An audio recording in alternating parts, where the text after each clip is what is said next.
Welcome North to Welcome North to Comic Cast, where superheroes exist. Star Trek talk is the norm. It's your host Mo Crosby, back again with James and Stephanie. We're back to talk Discovery season 3, episode 5. Die Trying. Interesting episode because finally we found Starfleet, and it looked really cool. I mean, the entrance looked kind of cool, and all the ships powering the bubble. Why are you shaking your head? You didn't like that it? Was the only cool part. Really?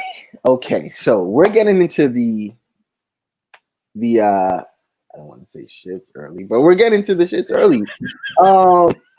So isn't this why you invite me on the show? Yes. What? No, let me start with James. What was your overall thoughts on the show? I don't, as you know, get negative about a show very often. Right. Oh. I don't have a lot of good things to say about this show. Okay, Stephanie. Same.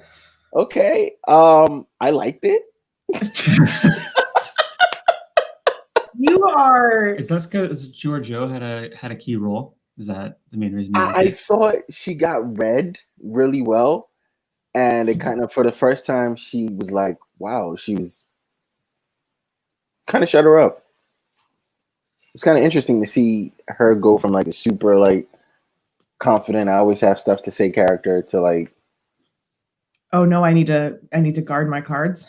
Yeah, and it was kind of interesting to see her just really drop. They kind of dropped her, and I thought that was cool. But dang, so I guess we're just gonna start. What didn't you guys like? Yeah, let's just start there, because apparently Stephanie said the only thing that caught her attention was the drive-in. No, I mean there are a couple good parts of the episode, but I meant like what's cool about the New Federation stopped after the cool little whatever they made. I don't remember who. I think Patrick was the one who said this in chat. Someone said it in chat about why does the future always look like Apple? Hey, Apple is the future, and I agree. Apple is the future. You don't need an Apple store in space.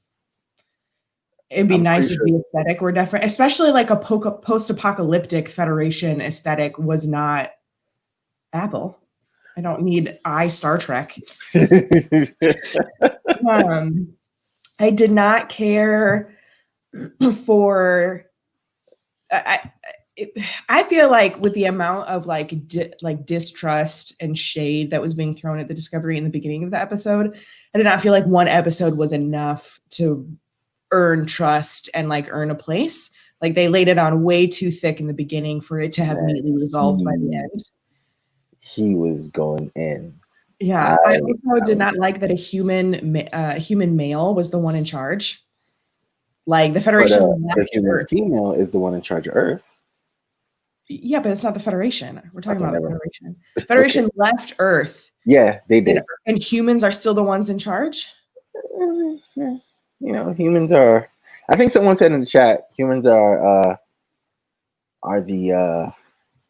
You know what? Never mind. I'll just leave that one. I'll leave that one. So I did not appreciate the New Federation. I don't like it. It did give a couple characters a good platform to like shine this episode, which was nice. I did not like the Seed Museum, whatever we're calling it. That was the worst. The whole part, everything that happened on that was dumb and unnecessary. And I am furious that a cool character was written off the show, which might be for the actress's desire, leaving room for that. Why was she so useless in her own environment as we said goodbye to her? Don't get it. Michael should not have saved the day with the insane plant doctor. Our alien girl should have been able to talk to one of her own in her own language and like had a touching moment before we said goodbye to her. Right. I mean, those are the big things, right? New Federation, the seed pod. Nothing about the seed pod story made sense to me. Yeah. Yeah. Like, we're beam onto the ship. Uh-huh. and then we're gonna walk all the way up to the vault, and then we're gonna be like, okay, Star Trek, you can beam me in now. Like, come on, just beam into the vault if that's what you're gonna do. Like, I mean, man, we wouldn't have gotten the cool story of the guy phasing in and out of reality, Was right? it a cool story? No, you're right. It wasn't. I mean, I liked the episode, but that in itself made zero sense. I'm not mad Non got written off the show because she had potential, but they never really like to do what? She's to be a badass alien chick. She was on the show for 5 episodes. I'm talking since season 2 up to this point. Nothing. I didn't know she was not on last week's episode till I saw it again. So, I mean, it makes sense. It doesn't make sense. You're right that an interesting character or her race gets written off the Discovery. That was like shaking of the head. That was like a WTF moment. But in essence, I was like, she really hadn't done anything since she got here. And she got here with one of the coolest characters from season 2. You know, you would think that they would build on her coolness. She did something in season 2 that was kind of cool with the fight with Ariam and all that. She's supposedly a security officer, but there hasn't been a reason. No, the reason I said supposedly is because there hasn't been a reason to need a security officer. Yeah. Like, this is the one Star Trek show that everyone is kind of like their own security officer because everyone can fight and everyone can shoot. It's kind of like, oh, you don't have the security officer that's like the security officer that does security things and the one that you call on away missions to shoot things and fight things. It's everyone can do that. I mean, even Saru can do it. Yeah, so it's like even Tilly learned how to smash somebody over the head with a bottle. Exactly. So there's really no need for a security officer with the way I see it. But she would have been a cool character because, again, you're right. In her environment, when she finally gets to take off the breathing apparatus, right? And her eyes. Yeah. All of that you could have built on when you brought her back to Discovery. Like, okay, but then it's like, oh no, I'm gonna stay on the ship and help my race continue this mission. And I'm like, it was a lot of reasons. It was cool up to that point for me. And I'm like, of course, something happened. I'm just like, yeah, okay, next. That ship was clearly small enough to get docked in the shuttle bay. Exactly. And then they could have gone back to Federation HQ, or they could have taken her to the planet and saved 6 months of journey time. Like, there's no reason for her to travel for 6 months with Discovery there that could just pick up. Also, why did Addison, whatever his name is, like, Culber was like, hey, you're gonna die, bro. And then they were like, but enjoy floating through space for 6 months without medical attention. We're gonna let you kill yourself. I mean, that also, like, Colbert, like, for a doctor, kind of shocked me on that one because he was like, oh, well, if you want to kill yourself, kill yourself. Like, what? Yeah. Kind of doctor does that? But then again, the Federation has its own mores. Like, we're gonna respect individual decisions. Like, not the Federation you just came from. Yes, maybe 900 years in the future, the Federation respects individual choice, but not yours. Even then, there were questionable choices in season 2 Federation or in Discovery Federation. They've made questionable choices. Matter of fact, in every Federation, there's been questionable choices. So you're right. That doesn't make sense for a doctor to a doctor to do that, and for Colbert to actually just be okay with it, given what he's been through. Is there something that makes you say that? Because it is pretty normal for there to be 1 or 2 or more episodes in a Star Trek universe where the doctor says, I will not solve this problem because the person doesn't want me to. Right, but he had also just established that Asin was not in his right mind. Yes. If they hadn't had that part of, like, he's been traumatized, he's insane, he's grasping at straws, and then Nan just fixes it by saying, we don't think of death the same way as humans. And then suddenly he's not crazy anymore. Didn't make sense. I was so excited for Doc to go on an away mission. I love when doctors go on away missions. Yes. I love this doctor in particular. And then I was just really sad that he let somebody commit suicide, essentially. Well, at least she wasn't alone. Great. So not only is he letting somebody commit suicide, but he's willingly subjecting another person to the trauma of watching somebody commit suicide and not being able to do anything about it. But she's Although they could have also just like teleported some basic medical supplies or just been like, yo, dude, it'll be half an hour and we'll bring you right back. Like, us healing you doesn't mean you're our captive. There's so many ways to have addressed that, and they didn't even try. I thought, but I did. So wait, did James go on what he didn't like, or did you go? I forget because we kind of blurred. Yeah. Really, I didn't like anything about the siege ship. Like I said, like the way they teleported into the vault doesn't make sense. Like just teleport in, right? But you needed them to walk through the vegetation of the base, the drawers, and the like little light path. Oh yeah, that was stupid. I was like, what is happening? Just open the drawer. Like what? You're right, but I will. I've said this before. I think it was episode 1, episode 2. This is the most dramatic Star Trek ever. Everything has to be dramatic, drawn out, unnecessary. Because what was it? Well, that too. Because what was it? Episode 2, where they're like stand for like 20 seconds before they say anything. When they episode 3, when they first meet each other, and it's like, oh hey, or in a dramatic pose, and it's like, this.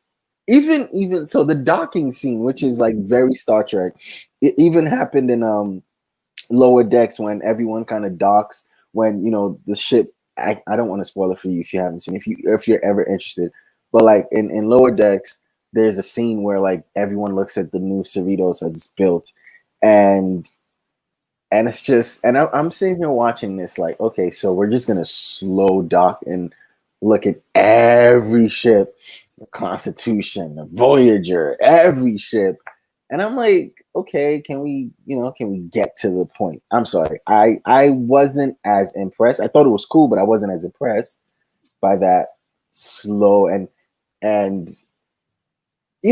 for one thing, right, that I've thought about space shows. Judge me if you want. It's like, how come on this particular space show and every iteration of this particular space show, they can literally see outside, but in most other space shows they can't. And I'm like, how does this work? How does this space show work where you can see outside the ship, but in every space show you can't? Every other space show. Hey, Patrick. Hi. But that was one thing I thought about. It was random, but in essence, that docking scene didn't really do much for me. It was like, okay, cool. Voyager. It was awesome. Of course. Here we go. Hi, Patrick. Hi. So, Patrick, you're kind of late, but we went through likes and dislikes and overall thoughts. Overall thoughts, just your short, like, what did you think when it ended? Wow. It was good. Okay. See, this is the first time Patrick and I have agreed on this season, by the way. No, we agreed last week too. What did we agree on? Oh my goodness. I'm kidding.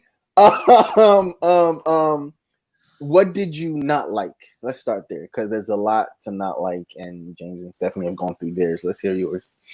I'm trying to think about what I liked and didn't like, actually. I didn't like. I agree that it felt like for the second episode in a row, Burnham got pushed into like the plot and the solution for the plot. So that was a little weird. I also initially did not like her outbursts at the beginning of the episode. I felt like she was super disrespectful. She was like, all the things that are problematic about, I don't know. No boy. How do I put this? I'm trying to think about this. Boy. She was super out of line in a way that made me feel like, why are you doing this to this brand new I felt for Saru, I think is what it came down to. Oh, okay. I really felt for Saru, right? But it's like, he is newly the captain of the ship, and like, why is she totally making his like first day is or first week as captain of the ship miserable in front of senior staff. Anyways, but the more I've thought about it, the more I actually understand and like it. And I feel like I've come to an understanding of what they're doing with Michael's character. And I'm not even sure Michael's character is going to stay on the show, which is a crazy thing to say. But yeah, I think I get what's going on now. So we just got an angle change. So the StreamYard is covering James's face. I'm sorry. The duck is over James's face. I am not marrying a duck. It's a duck with a beard. Patrick, so you said you understand what they're doing with Michael and Saru. Can you explain that a little bit? Well, have you ever played Dungeons and Dragons, you nerd? Wow. No. Okay. Well, wait, there's things called no. there's things called alignment. And so you have like people, there's like kind of two axes. One is lawful and chaotic, and one is good and evil, right? I'm sure you've seen stuff about that. Yeah. So I kind of come to realize that Michael is like chaotic good, or at least neutral good. Like Michael is going to throughout all 3 seasons. So this is actually really cool because it connects to her character through all 3 seasons. Like she always does what she thinks is right, irregardless of what the rules are. I mean, in a way, that's what we love about Cisco as well, right? But a big thing is that for the last year, she's had complete freedom to live that life. To like with Book, just go and do good however it needs to be done, irregardless of like what is proper and the rules. Does that make sense?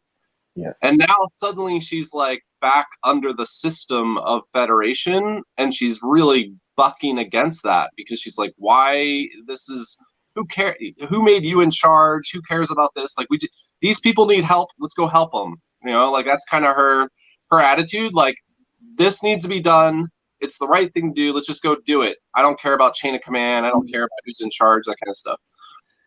And so I think that's how they're kind of developing character. Sometimes I think there's ways they could be showing that better, but I think that's what's going on. But I would not be surprised if like her and Book like ride off into the sunset at the end of the season. I think we called that to some extent on after episode 1 when they like spent so much time trying to establish the relationship that Book episode 2 when they were trying to establish how much rapport Book and Michael had made in the last year. Was it 3? Yeah, because but the first 2 kind of like they're parallel. So I get what you're saying. Whatever. Yeah, no, we get it.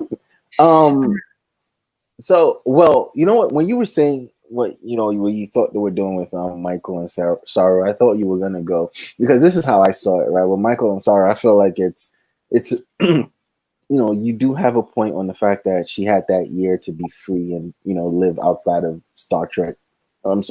Federation, rules and norms, and just do what you want because it's the right thing. It's almost like no prime directive. Like if she's always struggled with that, right? It's just this is the first time she's been able to live outside of it. Yes, and because Saru did say something, I think she had mentioned something to Saru, and he was like, "Well, this is you after everything you've done or everything you've been through, or everything just you being you in sort of a way. I think that's how we're saying it. This is how you want to start off, your new journey." And so I get that. My thing is, I did like how at the end Saru kind of gathered her because he was like, "Okay, well, you need to shut up." Pretty much, because he's like, we're not going to go through the proper channels. And I think again it's a thing where it's like a brother sister relationship, but then the brother or the sister becomes something like a becomes a captain, and you kind of forget for a second that you're talking to captain and not your brother. And Saru kept trying to compose himself like, I'm the captain. And Michael would burst and he would not say anything. And I like that he didn't necessarily condemn her in front of in front of the new new Federation guy, but he did say something to her, in private. He's like, no, what you're doing, I like that. So as I watched that, I do like the captain number one kind of like relationship. I really like it, and a lot of people may not, because it's not just standard, or it's like a lot of things about Federation. And I like New Federation, by the way. I love it. I don't necessarily. I'm with Stephanie, where it's like a man is the head. A male human. A male human. Because Odette Fair is not. But again, someone said in chat something. I'm not going to repeat it. But in Star Trek, humans are, but I kind of did like how he talked to Adara Tall. He was like, I don't know. I was like, yes. What is the relationship they're hinting at between Senatol and him? I caught a hint. I was like, it's something, but we don't know. Maybe they're just really close friends that play chess together, like Tata and I assume they were like married or something. Yeah, that's because she was like, Senate, that's how I got it. Like there was something romantic there. Yeah, it felt very heavy-handed on the romance, but and essentially it just. I liked it. I liked Federation. I liked the ship. I liked when the other officer came into the engineering lab or engineering bay, and that whole like Stamets jet and like Tilly. I just feel like they get them. Like if there's any 3 or 4 members of the crew that they understand, Stamets, Jet, Tilly, and maybe Saru. And I really enjoyed. Is it what? I'm sorry. I was literally just talking to Bree about how bad I am with names. What's the name of the pilot and the Detmer and Owosheku and Owo. And what's her name? Owo. Detmer. Owo. Let's just say Owo. OWO. Yeah. Got you. So I don't remember all the moments, but there were several moments in this episode where their friendship continued to kind of be shown on the bridge, and I just enjoy. Again, I think they're doing a really good job of starting to move us into more of an ensemble show. Yes. But of all the characters, I mean, I just feel like Jet, Tilly, and Stamets, they understand. I love them nerding out to all the like cool new space tech. Like that was perfect. It was perfect. They're all like looking through the window, like they were us. Again, right? So like, Patrick, help me out real quick. They were us, like, oh my gosh, this, and oh my gosh, that, and oh look at this, and Voyager. It must be 11. Patrick, help me out real quick. So, you know how in most of our other space shows that we watch, The Expanse, you can't see outside, right? How is it that Star Trek is just? That's not true. Star Wars, you have windows. Oh yeah, that's what I'm saying. Like I said, in most of our space shows, let's just keep it. You can't compare The Expanse to anything else, because The Expanse is like as close as they can get to real science. You know what I mean? And so Star Trek is. So it's not really fair to like there's no shields in The Expanse. When you shoot a bullet through a hole, it puts a hole in the hull in The Expanse, right? Right.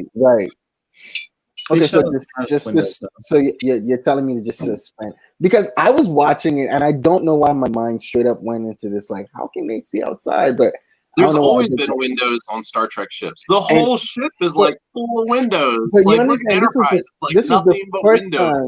But this was the first time it hit me, like it hit me so hard. I'm like, how are they seeing outside? Did you not watch DS9?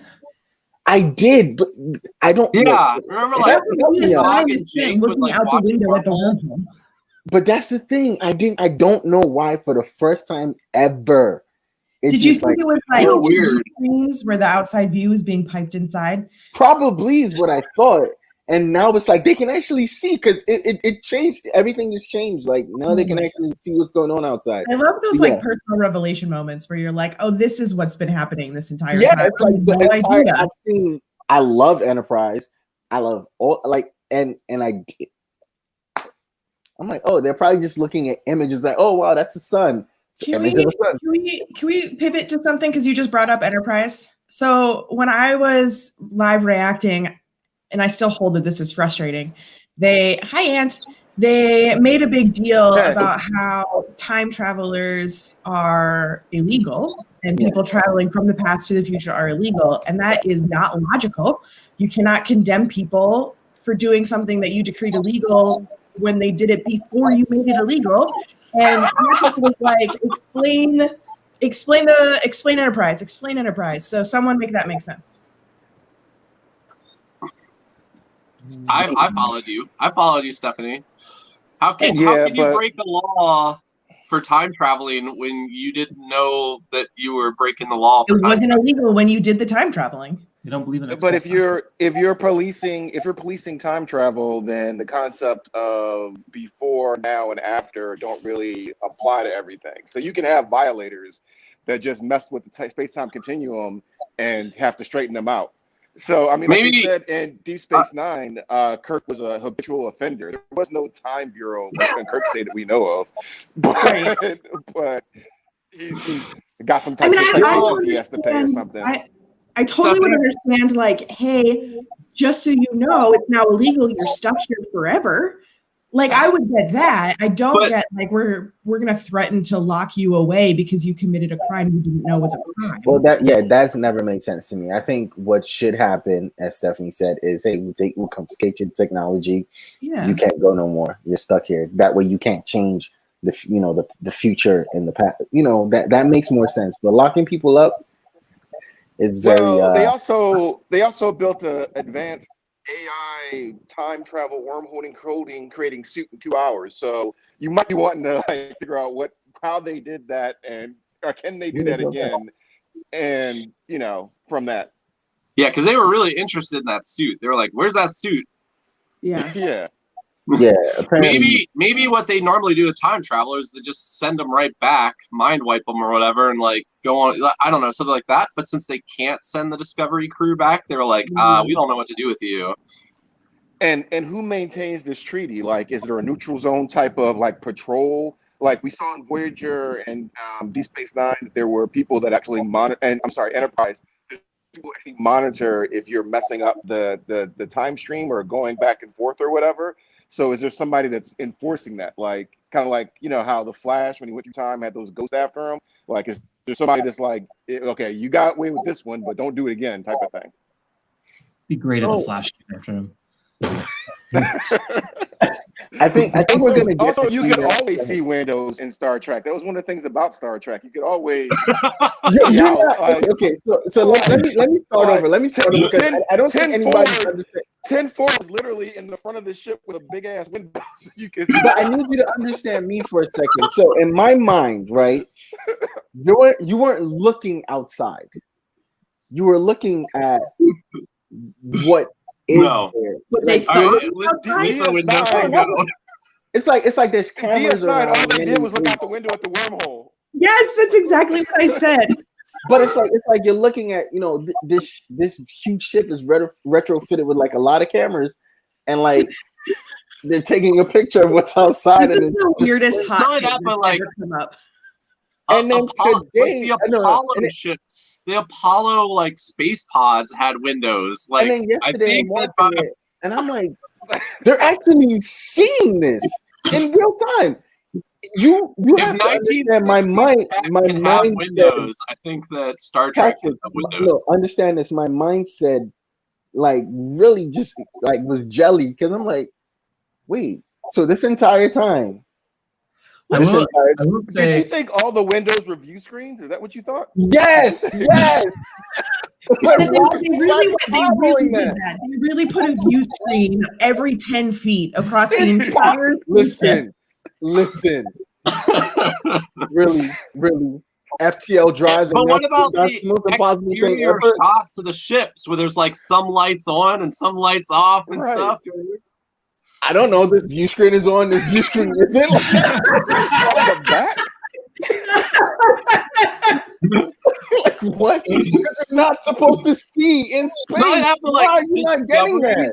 Mo, Discovery multiple times has done that thing where they zoom the camera from outside the ship through the window into like you being with the person. Okay. Like, Okay. why are you not?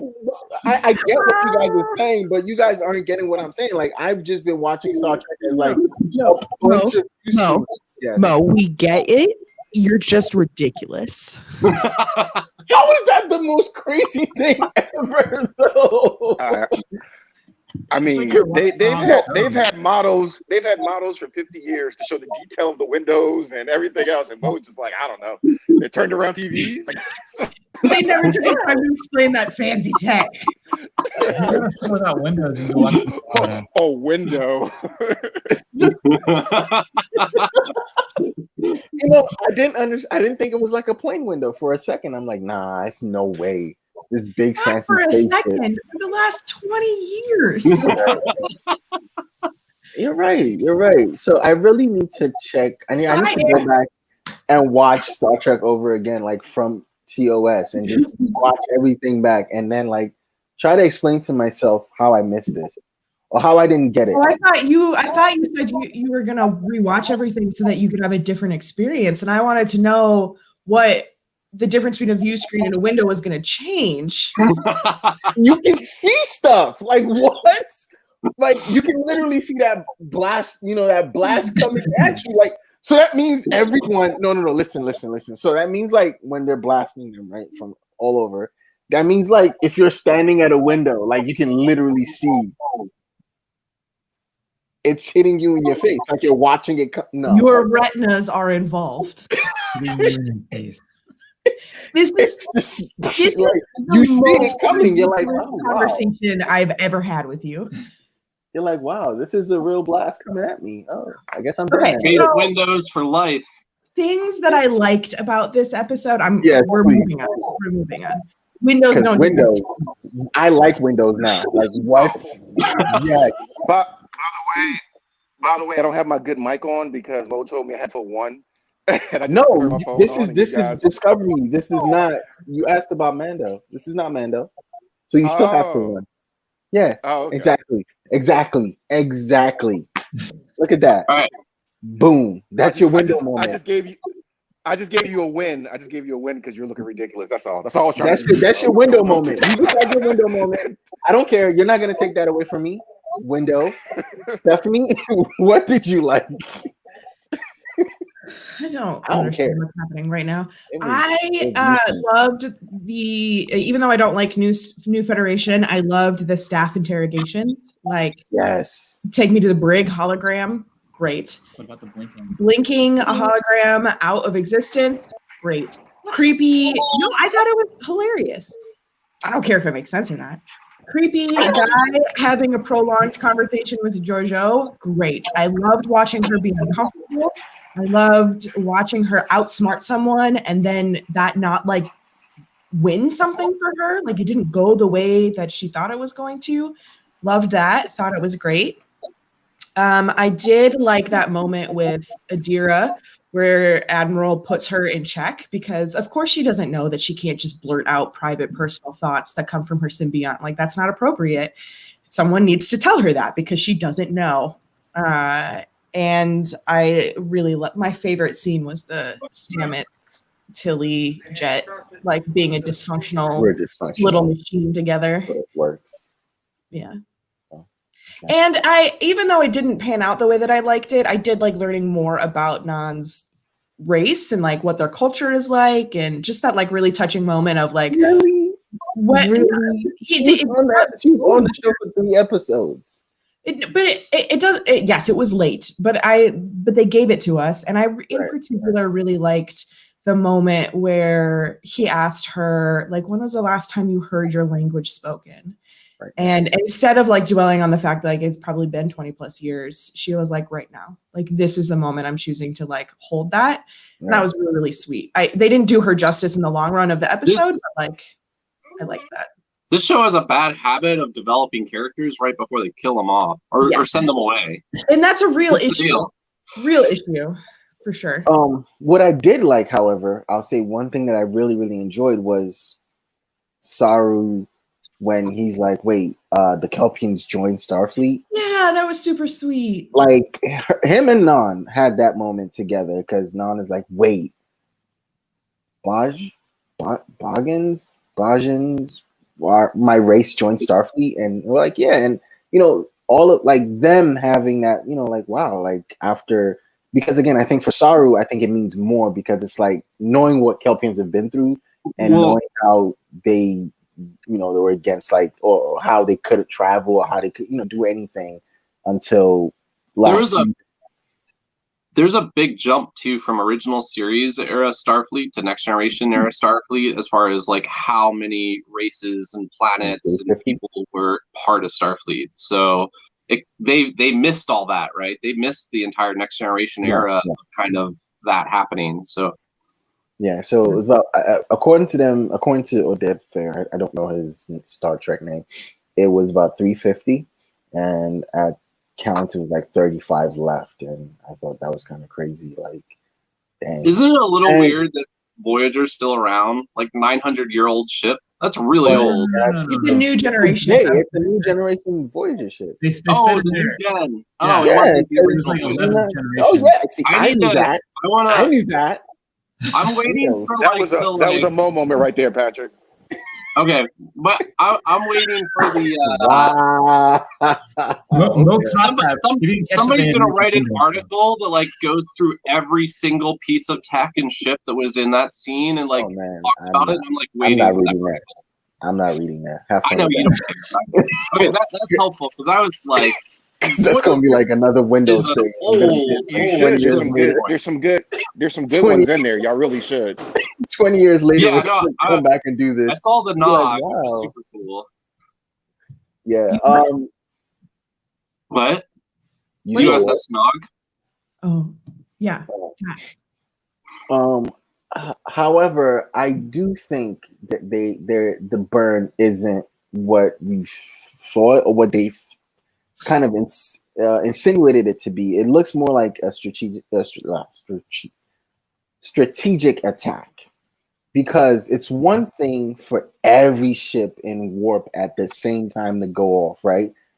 And I think it's something more to it that, again, that we're not getting to know. At first I just thought it was an accident. Now it's not. Now it seems, because again, the fact that he didn't want to tell them about it, or he just felt like he couldn't. Because again, to your point, Stephanie, I don't think they fully trust Discovery yet. I think they're still gonna have growing pains. It just happened to be like, oh well, you did something nice for us, and so we'll there wasn't enough struggle. Okay.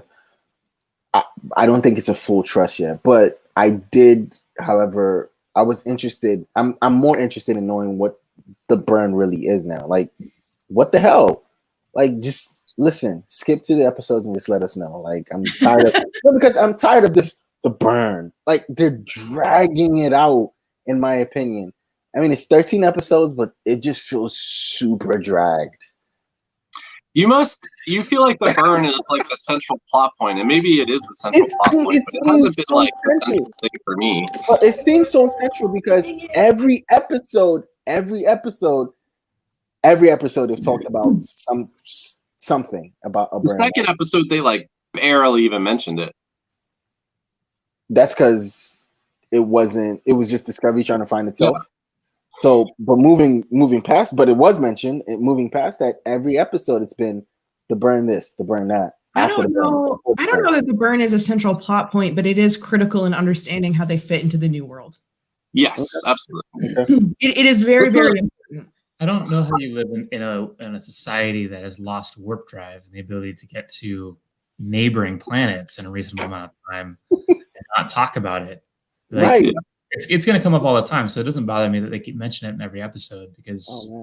Just tell us what happened already. But no, I am interested. I felt like one thing I didn't like actually that I'm thinking about is it was a little contrived how their like anachronistic knowledge was immediately useful in the moment to like save those people who are sick.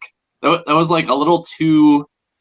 You were talking about too easy. It was like a little too easy. That like, oh, we know it. Like, we're from the past, and we know exactly what needs to be done because we're from the past, and we happen to show up at this time when this thing is happening. when our knowledge is perfectly useful. That's really what I was referring to. Like, there wasn't enough struggle. Like, they showed up and were immediately relevant. They should not be relevant. They should not be the clutch to solving a problem.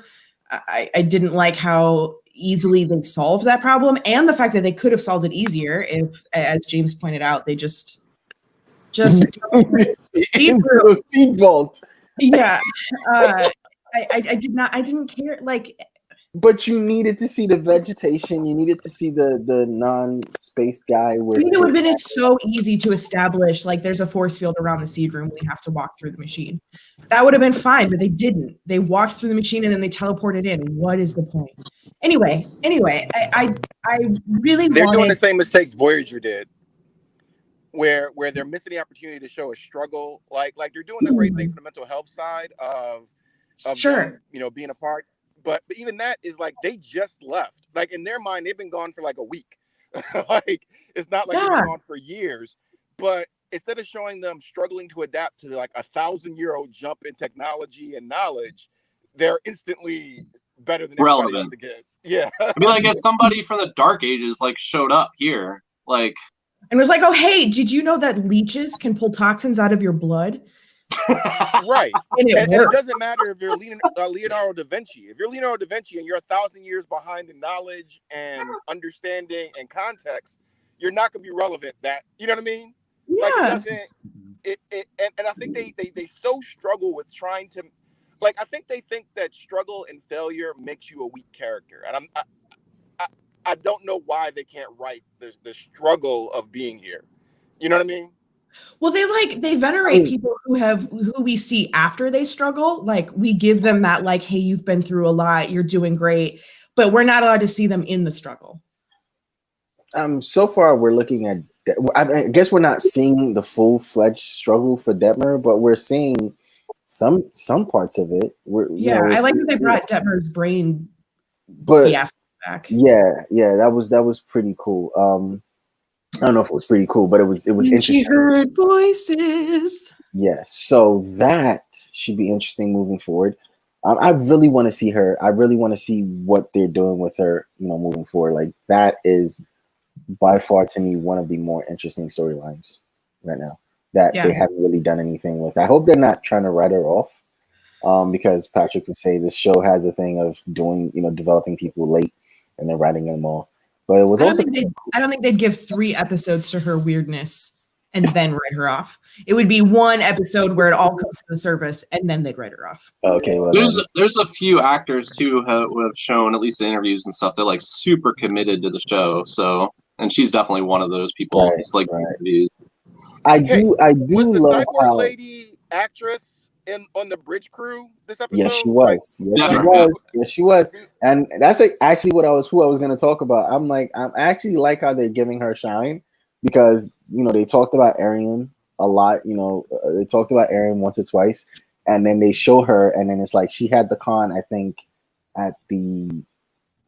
she had the con at some point. They were like, "Hey, they gave her command." Yeah, when Michael left, they put her in command. So it was kind of cool seeing that. Apparently, I don't care. I don't know who she is. I can know nothing about her. But no one knows anything about her. But you're not the only one, though. Post that they're gonna miss the character that left this episode. But I was like, are you really? Because she didn't really like.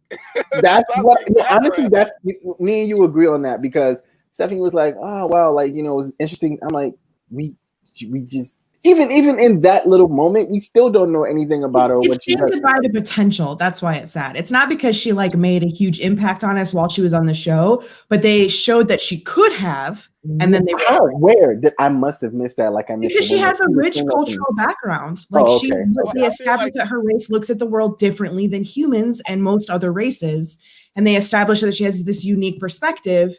And then they wrote her off. But they crapped on that. Hard in this episode. But do you think they actually wrote her all the way off? Do you think she's going to come back? I think. Okay. Okay. It's only 6 months. And then how long to get back to Federation? She's gone. I mean, she could pop up 4 seasons Is from it now. her? I don't think Pick she's her up gone. I think to Stephanie's points, there's so much that we could learn from her and her Also, civilization. I think she's still going to be integral because I think she's gonna come back. I just think she's gonna come back. The show has a thing. I feel like she is because the Discovery version of a red shirt is security officer. Every single security officer goes down in the show. Every single one. hey, at least she didn't die. It was that one. It was that one security officer. Was he a science officer in season 2? No, Who? the red shirt guy that Anthony had a problem with in episode 1 that was trying to correct Michael. No, he was command or whatever. He was like a hotshot command. But what's his name? The dude who was like remember it was Klingon made into human. He was security. And then remember there was the lady who got eaten by the tardigrade. Yes. She was security. We knew that was gonna happen though. We kind of called that. And it happened, but we liked her though. She was like one of our favorites. I remember doing the reviews and us being like, we really like this character, and then she got eaten. What's she, Babylon 5 or something? And we recognized her. She was Yeah, she was. She was from Babylon 5. Yeah, it was kind of cool. It was kind of a cool callback. Anyways, don't be a security officer on Discovery. We're gone. You know what? We have talked at length about this episode. Before we go, I want to ask, like, are we expecting much from Discovery moving forward, or just more of the same? This is my favorite new track. I'm so glad that you like it right now. I'm going to mute you right now because you know what? Never mind. I am really I'm excited. And did anybody else kind of feel like the end of this episode almost felt like I don't know how to explain. The way they left it almost felt like a conclusion of story or a launching point. Yeah. It was the end of the chapter. Yeah, it felt like a chapter. That's a good way of putting it, like the end of a chapter. And I think I'm even more excited about like chapters ahead. I feel like for the first time I really understand what they're doing with Michael's character. I mean, for the stuff that's relevant to her, what I don't like is how many scenes she's in right now that aren't relevant to her. And yeah, I'm excited. I actually am really liking this new universe. I like the new Federation. I like that it's kind of a ragtag group, you know, who's like has the ideals of this past civilization that they don't even necessarily know, and now the like people from that civilization have appeared, and I don't know. There's a lot of interesting stuff they can probably do with it. I hope that like they don't keep sending Discovery out on missions where Michael's in charge and Saru sits at home. That's a little weird. I don't want them to like make him a captain, but then not let him be the captain. Yeah. I So thought that was a one-off. Also, that's what I hope. Real quick, how weird was it that the Admiral's first instinct was to recreate Discovery and train a crew on a replicated version? Like you have to hide from the rest of the universe. You have no resources, and the first thing you're going to do is remake the ship. Makes sense to me because that mushroom drive is one safe way to get around the universe. Right, maybe make sure it works, and the person that you don't trust isn't lying about what they can do. That's fair. So, Stephanie, James, you're not expecting much from Discovery moving forward? This was a disappointing week in spaceship shows land. Wow. I don't like the new Federation. I don't care. I love Saru. I love members of the crew. I don't think they're doing a good job of like what would it be like to be catapulted 1,000 years into the future. But did you like the old Federation? I'm talking about above captain levels heads. The dumb people.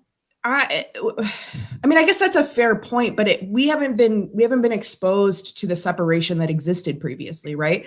The Federation and Starfleet used to be separate, and they were very closely, knit together. But there was a distinction between like Sisko and the people who makes the calls ahead of him. I'm not sure Federation is big enough for that separation to exist anymore. And I don't want a Federation that's just high-level command. That's boring as heck. And it seems like that's what we're getting top-heavy leadership and refugees. And there's like no one in the middle. Federation seems a little more militarized right now. Yeah. This is Starfleet. I don't think that this is it feels like, you know, it almost feels like it was I feel like we're gonna get an out of necessity line somewhere in the future, but we did this to protect Starfleet, and we're gonna get that line. I wonder what Romulans think about this after, you know, Starfleet not wanting to help them evacuate from their home planet, and now all Starfleet got blowed up. Yeah, I want to know where the key players are. It's fine. I'm totally fine with those races not being key players, but I want to know, like, what is their relationship in the universe right now? Where are the Romulans? Where are the Vulcans? Where are Klingons? You want what we got for Trill for the other main races? Yeah, absolutely. The only thing I didn't like about Michael was her having to talk to non-guy. Yeah, that was also kind of her inserted into. It didn't make any sense to me why she. So I would have expected Non to be the one to do it and tell, "Hey, homie, look, you're dead if you don't."